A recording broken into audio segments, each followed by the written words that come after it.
నమస్కారం వార్తలకు స్వాగతం. ముందుగా ముఖ్యాంశాలు. బీజేపీ లీడర్ మీడియా సమావేశం, పలు అంశాలపై వివరణ.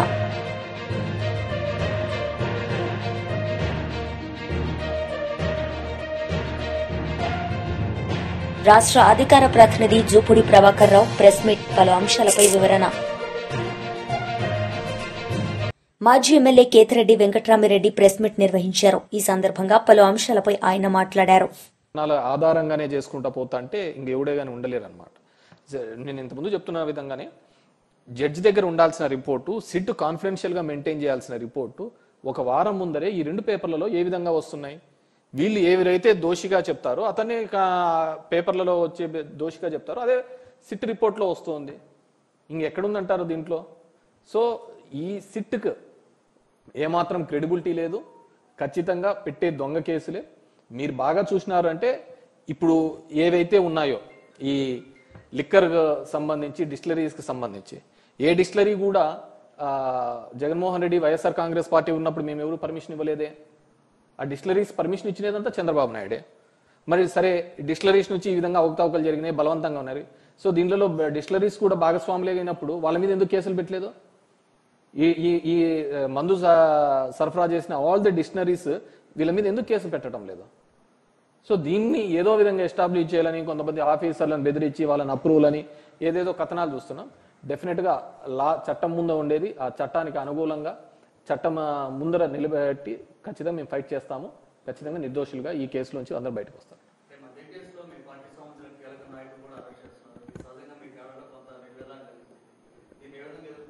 డెఫినెట్గా దీస్ ఆర్ ఆల్ ఎక్స్పెక్టెడే. ఏదో ఒక విధంగా ఈ ప్రభుత్వం మీద బురద చల్లాలనే ఒక ఆలోచనతో ఈ ప్రభుత్వం జరుగుతుంది. మనం మొత్తానికి చూసినట్టే చిన్నది ఇదే కానీ ఒక గ్రామ స్థాయిలో కూడా ఒక చిన్న గొడవ జరిగినప్పుడు వాడొచ్చి ఇంటి మీద గొడవ చేసినా కానీ మా మీద కేసులు పెట్టే సందర్భం. సో అంత మైక్రో లెవెల్లో నుంచి కూడా దీన్ని మానిటర్ చేస్తున్న సందర్భం. So we're all ready for ఎలాంటి కేసులు పెట్టినా ఏ దానికైనా సరే వైఎస్ఆర్ కాంగ్రెస్ పార్టీ సిద్ధంగా ఉంది.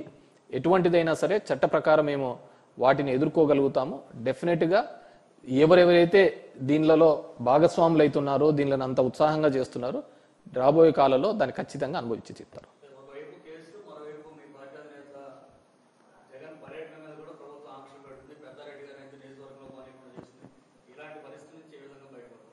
డెఫినెట్గా వీఆర్ ఫైటింగ్ కదా. మా చిన్నాన్న కూడా ఫైట్ చేస్తున్నాడు, వెళ్తున్నాడు. మళ్ళీ పోలీసులు కోర్టుకు వెళ్ళాము. ఎంత దౌర్భాగ్యమైన పరిస్థితి అంటే court has given guide lines, మీరు ఈ విధంగా చేయండి అని చెప్పేసి. డెమోక్రటిక్ సిస్టంలో ఈ విధంగా పోండి అని చెప్పినా కానీ అక్కడ ఉన్న పోలీసులు అది చేయలేకపోవడం జరిగింది. మేము కంటెంప్ట్కు కూడా వేయడం జరిగింది. That's before the court. Maybe 23rd, 24th ఎప్పుడు అని చెప్పారు. అది వచ్చిన తర్వాత దాని మీద కూడా మేము తీసుకోవడం.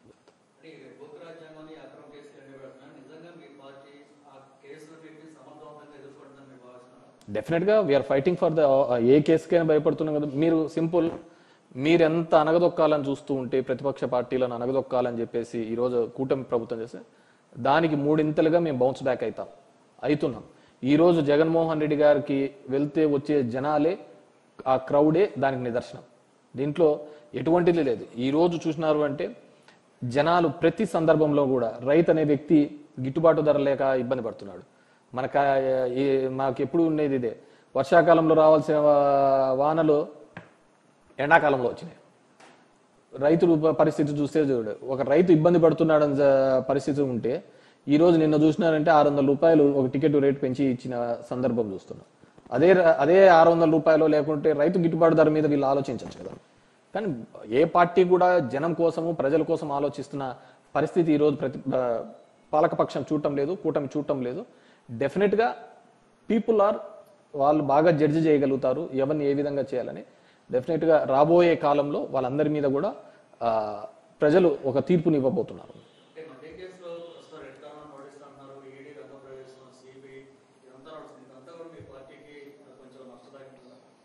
నేను ఒక చెప్తాను, మా పార్టీ ఎస్టాబ్లిష్ అయినదే ఒక డిఫరెంట్ సినారియోలో అయినది, మిగతా పార్టీస్ లాగా కాదు.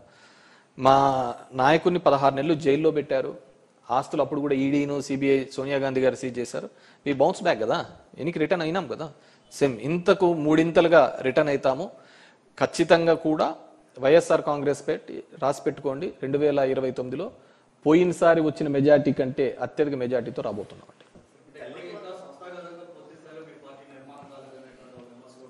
సంస్థాగతంగా నిర్మాణం కాకపోవడానికంటూ ఏంది నాకు అర్థం కావటం లేదు. ఇప్పుడు సంస్థాగతంగా లోకల్ బాడీస్లలో చూస్తారంటే సంస్థాగత నిర్మాణమైనాం కాబట్టి మేము పోటీ చేసి అన్ని గెలవడం జరిగింది. సంస్థాగతంగా 40 ఏళ్ల చరిత్ర ఉన్న తెలుగుదేశం పార్టీ మన లోకల్ బాడీస్లలో ఫ్రీ హ్యాండ్ ఇచ్చినా కూడా పోటీ చేయలేని పరిస్థితి, అంతటి దౌర్భాగ్యమైన పరిస్థితి. మేము గెలిచిన వాళ్ళని పీక్కొని మళ్ళీ వాళ్ళు సంబరపడుతున్న పరిస్థితి. మా ప్రస్థానం 12 ఏళ్ల రాజకీయ ప్రస్థానానికి 40 ఏళ్ల తెలుగుదేశం పార్టీ ప్రస్థానానికి చూడండి. ఒక జగన్మోహన్ రెడ్డి మేమే అంత బలహీనంగా ఉండింటే, మేమంత బలహీనమైంటే అంతమంది కలిసి రావాల్సిన అవసరం ఏముంటుంది చెప్పండి? అంటే మీకు ఎక్కడా ఉండదు దేశంలో Telugu Desam party, BJP party, communist party, Jana Sena party వీళ్ళన్నిటికీ కూడా వ్యతిరేకంగా ఉండేది ఎవరిది? కాంగ్రెస్ పార్టీకి పుట్టినది. ఈ కాంగ్రెస్ పార్టీ కూడా మాకు వ్యతిరేకంగా నీకు దేశంలో ఎక్కడా ఉండదు. ఒక ప్రాంతీయ పార్టీని నిలువరించడానికి ఇన్ని పార్టీలు, జాతీయ పార్టీలు, ప్రాంతీయ పార్టీలు ఏకం కలిసి వస్తున్నాయి. అయినా కానీ వి గాట్ ద 40%. ఇంతకు మించి మేము ఇంకా కిందికి దిగజారేది ఉండదు, ఇంతకు మించి పైకి పోయేదే ఉంటుంది. కాబట్టి డెఫినెట్గా వీఆర్ కమింగ్ బ్యాక్.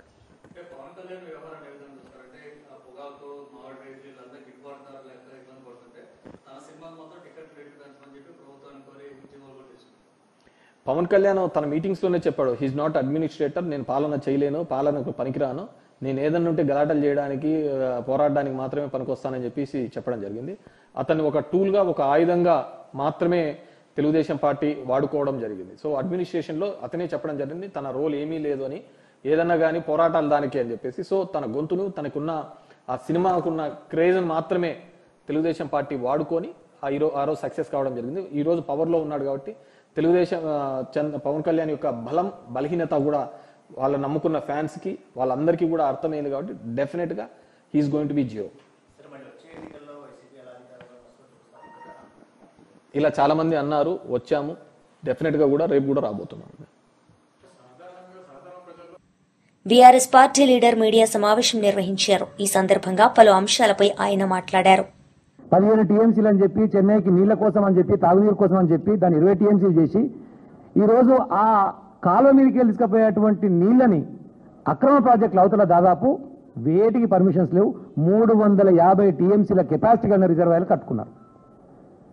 ఇప్పుడు గోదావరి నదిలో మిగులు తగులు జలాలు లేవు, ఆల్ వాటర్స్ మాత్రమే ఉంటాయి. కృష్ణా నదిలో ఉంటాయి మిగులు జలాల కాన్సెప్ట్. కానీ గోదావరి నదిలో మా పోలవరంకి వచ్చినాక వాడుకుంటే మీకేం నష్టం అనేటువంటి ఒక నమ్మబలికేటువంటి, ఒక కన్ఫ్యూజ్ చేసేటువంటి మాట చెప్పి ఆ పోలవరం నుంచి బై గ్రావిటీ ప్రకాశం బ్యారేజ్ తీసుకుపోయి మళ్ళీ రివర్స్ పంపింగ్ ద్వారా వెనకకు తీసుకొచ్చుకొని బనకచెర్ల హెడ్ రెగ్యులేటర్కి లింకు చేయడం ద్వారా ఆ 350 టీఎంసీ అక్రమ ప్రాజెక్టులు ఏవైతున్నాయో రిజర్వాయర్లు వాటిని నింపుకునే కుట్ర జరుగుతూ ఉన్నది. ఈ ప్రాజెక్టు ప్రతిపాదనలు పంపితే కేంద్ర ప్రభుత్వ ప్రాధికారిక సంస్థలు 5 తిరస్కరించినాయి, నిర్ద్వందంగా తిరస్కరించినాయి. కేంద్ర ప్రభుత్వ ప్రాధికారిక సంస్థలే వీరికి పర్మిషన్స్ ఉండవు, ఆర్కియలాజికల్ పర్మిషన్స్ కానివ్వండి, ఎన్విరాన్మెంటల్ పర్మిషన్స్ కానివ్వండి. ఈవెన్ పోలవరం DPR లో కూడా ఈ 200 టీఎంసీలు ఎక్కడ కూడా మెన్షన్ చేయలేదు కాబట్టి ఇది రిజెక్ట్ చేస్తామని రాశారు. అయినా మొన్న కేంద్ర మంత్రి కూర్చొని మరి ఇద్దరు ముఖ్యమంత్రులను పిలిచి మాట్లాడినట్టునే మనం ఆ కుట్ర అర్థం చేసుకోవచ్చు. అలా గురువుకు దారాదత్తదం చేయడం కోసం రేవంత్ రెడ్డి చేసినటువంటి కుట్రను తెలంగాణ ప్రజలకు అర్థమయ్యే విధంగా కుండబద్దలు కొట్టినట్టుగా నిజస్వరూపాలను బయటికి వెలికి తీయాల్సినటువంటి బాధ్యత విద్యార్థి నాయకత్వానికి ఉంది. కాబట్టే విద్యార్థులందరినీ కూడా ఆ విధంగా సమాయత్తం చేసి ఎల్లుండి జరిగేటువంటి సదస్సు ద్వారా అన్ని విషయాలను కూలంకషంగా చర్చించి ఎందుకు మనకు నిజమైనటువంటి అన్యాయం జరుగుతుంది గోదావరి మీద ఒకవేళ వాళ్ళు తీసుకపోతే 200 టీఎంసీల కెపాసిటీ అయినటువంటి పోలవరంని ఇప్పుడు ఈ 200 టీఎంసీలు తోలకపోతాం మాకు అవకాశం ఇవ్వని చెప్పేసి 400 టీఎంసీ కెపాసిటీ లాగా చూపించి మేము ఎన్నికలు తీసుకుపోతాం అనేటువంటి ఒక కుట్ర జరుగుతున్నది. అంటే అది అక్రమమైన సక్రమమైన రేపు గోదావరి మీద ట్రిబ్యునల్ ఏర్పాటు కాగానే ముందు అక్కడ ఆల్రెడీ 200 టీఎంసీలకు సంబంధించినటువంటి ఏర్పాట్లు అయిపోయినాయి కాబట్టి ఆ 200 టీఎంసీలు ఆంధ్ర కేటాయించని చెప్పేసి ట్రిబ్యునల్ కేటాయించే అవకాశం ఉంటుంది. అప్పుడు శాశ్వతంగా వాళ్ళకి హక్కుదారులు అవుతారు. అట్లా జరగొద్దు కాబట్టి దాన్ని మనం వ్యతిరేకిస్తున్నాం. మంత్రులు మాట్లాడతలేరు, ముఖ్యమంత్రికి అయితే చదివే రాదు. బనకచెర్ల ప్రాజెక్టు, బనకచెర్ల నిర్మాణాన్ని ఆపుతామంటారు. బనకచెర్ల ప్రాజెక్టు కాదురా నాయన, అది నిర్మాణం కాదురా నాయన. పోతిరెడ్డిపాడు మీద 18 కిలోమీటర్ల తర్వాత ఒక హెడ్ రెగ్యులేటర్ అంతే. ఈ గోదావరి నది తీసుకుపోయి దానికి లింకు చేస్తారు. ఎందుకంటే తెలియదు కాబట్టి అది ప్రాజెక్ట్ అనుకుని మేము ఆపి తీరుతాం అని మాట్లాడుతాం. కాబట్టి అవగాహన తెచ్చుకొని సోయికొచ్చి తెలంగాణ ప్రజలకు ఏది లాభం అవుతుందో దానికోసం మనం ఏమి చేయాలనో దాన్ని ఆలోచించి చేస్తే బాగుంటుంది. రకరకాల కుట్రలు ప్రశ్నించే గొంతుకని ఏమైనా అంటే కేటీఆర్ గారి మీద అక్రమమైన కేసులు, ఏదో ఒక నోటీస్ ఇవ్వాలి, డైవర్ట్ చేయాలి. గట్టిగా ప్రశ్న రాగానే బనకచర్ల మీద గట్టిగా మాట్లాడుతారు తెలంగాణ ప్రజలు. మళ్ళీ నిర్ణయాలు స్టార్ట్ అవుతుంది, ఏదో ఒకటి ఇరికిచ్చి కేటీఆర్ గారు నోటీస్ పంపించాలనేటువంటి ఒక ప్రయత్నం. ఇలా చూసి కదా కేటీఆర్ గారు బర్త్డే సందర్భంగా ఎంతమంది వచ్చి మద్దతు తెలుపుతున్నటువంటి పరిస్థితి ఉన్నదో.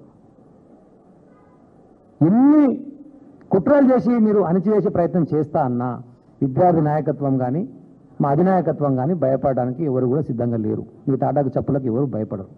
దేనైనా ప్రశ్నిస్తూనే ఉంటాం. సమస్య పరిష్కారం అయ్యేంత వరకు తెలంగాణ ప్రజల పక్షాన విద్యార్థి నాయకత్వం ముందుంటుంది, గతంలో ఉన్నది, ఇప్పుడు ఉంటుంది. మాకు కావాల్సిన ప్రోత్సాహం కూడా అటనే వస్తున్నది. మీరు ఇష్టం వచ్చినట్టు మాట్లాడతామంటే కూడా జరుగుతున్నటువంటి చర్యలు కూడా మీకు తెలుసు. మన నాయకులు ఎవరు ఊకోరు. మన జరిగిన శాంపిల్ అని కూడా చెప్పారు. ముందు కూడా ఏమైనా జరగవచ్చు. అది నిరసన తెలిపేటువంటి ప్రజాస్వామ్యంలో మాకు హక్కు ఉంటుంది కాబట్టి మేము కూడా నిరసన తెలుపుతాం. నీ ఇష్టం వచ్చింది నువ్వు మాట్లాడతావు, మా ఇష్టం వచ్చింది మేము చేస్తాం. ఆ పరిస్థితి మంచిది కాదు, దయచేసి అర్థం చేసుకో రేవంత్ రెడ్డి అని చెప్పి విజ్ఞప్తి చేస్తా ఉన్నాం. జరుగుతున్నటువంటి కుట్రను ఆపుకోవాలి. ఫోన్ ట్యాపింగ్ అని అయిపోయింది, మరి మీ దాంట్లోనే వచ్చింది గ్రూపులల్లా, ఏందో అదేంది చిట్ చాట్లో మాట్లాడండి అని చెప్పేసి. అంతమందికి ఇంగ్లీష్ పేపర్లు వచ్చింది, అది బట్టబయలు అయిపోయింది. నేను ఆయన మాట్లాడి అందరం చేస్తాం చేయకుండా ఉంటుందని చెప్పి ఆయన మాట్లాడి అయిపోయింది. అంటే ఒకటొకటి నీరు గారిపోతున్నాయి. ఈ రేసింగ్ ఆల్రెడీ నీరు గారిపోయింది కాబట్టి మళ్ళీ ఇప్పుడు ఏదైనా కొత్త దొరుకుతుందని చెప్పి దొలాడుతారు. ఏదో ఒకటి దొరికించుకోవాలి, మళ్ళీ ఇబ్బంది పెట్టాలి. అయినా ఎవరు భయపడరు, అందరం సిద్ధంగా ఉన్నాం. 26వ తారీఖున కూడా నియోజకవర్గాల వారీగా కీలక భూమిక పోషించినటువంటి విద్యార్థి నాయకులు ముఖ్యులు ఎవరు ఉంటారో వారితో సదస్సు మాత్రమే. ఇది బహిరంగ సభ, భారీ బహిరంగ సభ కాదు. ఓన్లీ ముఖ్య నాయకులతోని సదస్సు మాత్రమే. వాళ్ళని ఎడ్యుకేట్ చేసి తద్వారా తెలంగాణ ప్రజలను కూడా ఎడ్యుకేట్ చేయడం ద్వారా నీళ్ల వల్ల గోదావరి నది మీద మనకు జరుగుతున్నటువంటి అన్యాయాన్ని రేవంత్ రెడ్డి చేసినటువంటి కుట్రలను ప్రశ్నించడం కోసం ప్రయత్నంలో భాగంగా ముందుకు సాగుతా ఉన్నాం. జై తెలంగాణ. బీజేపీ లీడర్ మీడియా సమావేశం నిర్వహించారు. ఈ సందర్భంగా పలు అంశాలపై ఆయన మాట్లాడారు. వెళ్తున్న విషయం తెలుసుకొని లక్షలాది మంది వస్తున్నటువంటి నేపథ్యం, దీన్ని ప్రభుత్వం కంట్రోల్ చేయాలని నిర్బంధాల మధ్య జగన్ యాత్రలు సాగటానికి వీలు లేదని భయభ్రాంతులను చేస్తున్న నేపథ్యంలో ఎన్నికల సమయంలో మీరు ఇచ్చినటువంటి వాగ్దానాలని నెరవేర్చండి, ప్రజలు అడుగుతూ ఉన్నారు, ప్రజల పక్షాన ప్రతిపక్షం అడుగుతూ ఉంది. Call back all your election promises. Super 6 ఏమైంది? లేకపోతే మీరు ఇచ్చినటువంటి అదర్ వాగ్దానాలు ఏమైనాయి? ఇది ప్రజలు అడుగుతూ ఉన్నారు. ప్రజల తరఫున జగన్మోహన్ రెడ్డి గారు పార్టీకి ఒక ప్రణాళిక ఇచ్చి, ఒక క్యూఆర్ కోడ్ ఉన్నటువంటి బుక్నిచ్చి, ఇదిగో చంద్రబాబు నాయుడు గారు ఈ క్యూఆర్ కోడ్ను ఓపెన్ చేస్తే ఆయన చెప్పినటువంటి అన్ని అంశాలు వస్తాయి, ప్రజలు నిలదీయండి అని అడిగితే తెలుగుదేశాన్ని కూటమిని నిలదీస్తున్న సమయంలో ఊపిరాడినటువంటి కూటమి ప్రభుత్వం, ఊపిరి పీల్చుకోవడానికి ఇబ్బంది పడుతున్నటువంటి పవన్ కళ్యాణ్ గారు కానీ చంద్రబాబు నాయుడు గారు కానీ పాపం బీజేపీ వాళ్ళు ఎందుకో వాళ్ళు హాయిగా ఊపిరి పీల్చుకొని చంద్రబాబు నాయుడిని ఏమన్నారు, పవన్ కళ్యాణ్ ఏమన్నారు, ఎందుకు చేస్తున్నారు తప్పుడు పనులని, అలాని వైఎస్ఆర్ కాంగ్రెస్ పార్టీ చేస్తుంది మంచిదే కదా అన్నట్టుగా కామ్గా ఉన్నారు. అంటే ప్రతిపక్ష పార్టీ పాత్ర వాళ్ళు పోషిస్తున్నారని బీజేపీ నమ్ముతూ ఉంది. కూటమిలో బీజేపీ ఉందా లేదా అనే ఒక డౌట్ ప్రజలకు ఈరోజు వస్తూ ఉన్నది. ఈ సందర్భంలో ఒకరు సీనియర్ పొలిటీషియన్ అట, ఆయనకే పరిపాలన వచ్చట, రెండో అతనికి ఈ సినిమా యాక్టర్కే రాదట, కావాలంటే ఈయన గుద్దగలడు, తనగలడు, డూ ఫైట్లు చేయగలడట, ఆ బాధ్యత నాకు అప్పచెప్పండి, ధర్నాలు ఏమనుంటే చేస్తాను, పరిపాలన మాత్రం ఆయనదే అని వదిలేసినటువంటి ఈ సినిమా హీరో ఈరోజు ప్రజలు నిలదీస్తున్న సమయంలో సమాధానం చెప్పలేక తన పార్టీ ఎవరెక్కడుంటారో తెలియదు దాక్కున్నటువంటి పవన్ కళ్యాణ్ గారి జనసేన పార్టీ అప్పుడప్పుడు చంద్రబాబు నాయుడు గారి చేస్తున్నటువంటి పక్కా ప్లాన్లో మేము కూడా ఉన్నాం, నిన్ను సపోర్ట్ చేస్తామని వస్తున్న నేపథ్యం. పక్కా ప్లాన్ ఏంటంటే ప్రజల ప్రశ్నలకి సమాధానం చెప్పలేక కూటమి ప్రభుత్వం పారిపోతున్న నేపథ్యంలో ఎంచుకున్న మార్గం డైవర్షన్ పాలిటిక్స్. ఈ డైవర్షన్ పాలిటిక్స్లో మద్యంలో కల్తీ ఉందని, మద్యంలో అవినీతి ఉందని, మద్యం వ్యాపారం జగన్మోహన్ రెడ్డి గారు మాత్రమే తన 5 సంవత్సరాల్లో పనిచేసాడని, గత ముఖ్యమంత్రులు ఎవరు కూడా మద్యంలో పనిచేయలేదని, చంద్రబాబు నాయుడు గారు ప్రత్యేకంగా గతంలో 3 సార్లు ముఖ్యమంత్రిగా అయినప్పుడు పాపం మద్యం వ్యాపారం సంగతి ఆయనకి తెలియదట, దానిలో లాభాలు వస్తాయో నష్టాలు వస్తాయో కూడా తెలియదట, అక్కడెక్కడ డిస్టిలరీస్ లేవట. వైఎస్ఆర్సీపీ స్టేట్ సెక్రటరీ రాష్ట్ర అధికార ప్రతినిధి జూపూడి ప్రభాకర్ రావు ప్రెస్ మీట్ నిర్వహించారు. ఈ సందర్భంగా పలు అంశాలపై ఆయన మాట్లాడారు. మధ్యవాడివాడు ఇది ప్రజలు ఈరోజు ఆలోచిస్తున్నటువంటి నేపథ్యం. అందుకే ఎక్కడైనా ఈ రాష్ట్రంలో ఏదైనా జరిగితే ప్రజల తరపున ప్రతిపక్ష నాయకుడుగా జగన్మోహన్ రెడ్డి గారు ప్రజల్లోకి వెళ్తున్నటువంటి విషయం, ఎన్ని నిర్బంధాలున్నా ప్రజలు ఆయన వెళ్తున్న విషయం తెలుసుకొని లక్షలాది మంది వస్తున్నటువంటి నేపథ్యం.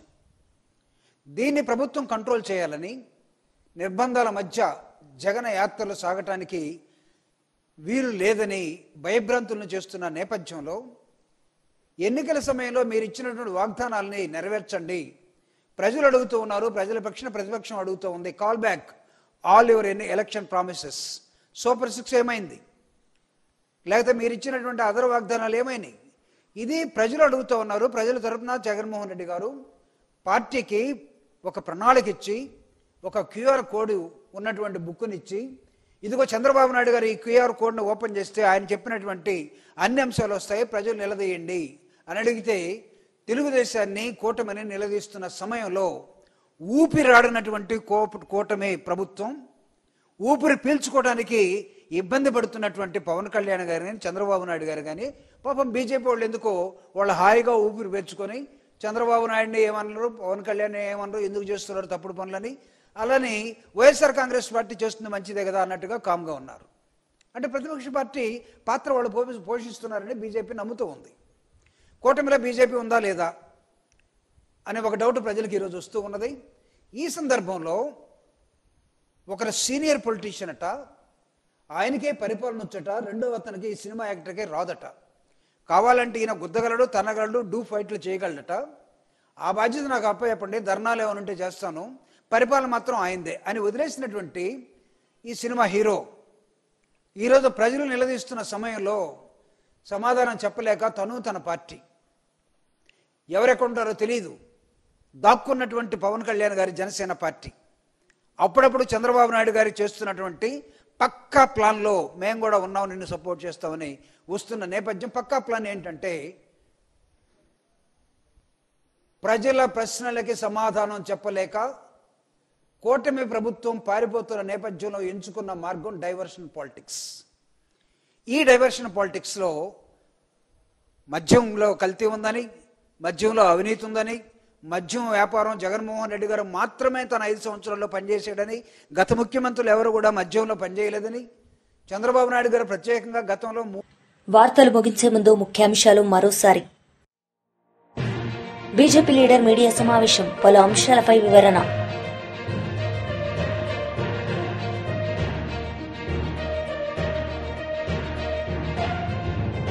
రాష్ట్ర అధికార ప్రతినిధి జూపూడి ప్రభాకర్ రావు ప్రెస్ మీట్, పలు అంశాలపై వివరణ. ఈ వార్తలు ఇంతటితో సమాప్తం. తిరిగి ప్రసారమయ్యే వార్తల్లో మళ్లీ కలుద్దాం. అంతవరకు సెలవు, నమస్తే.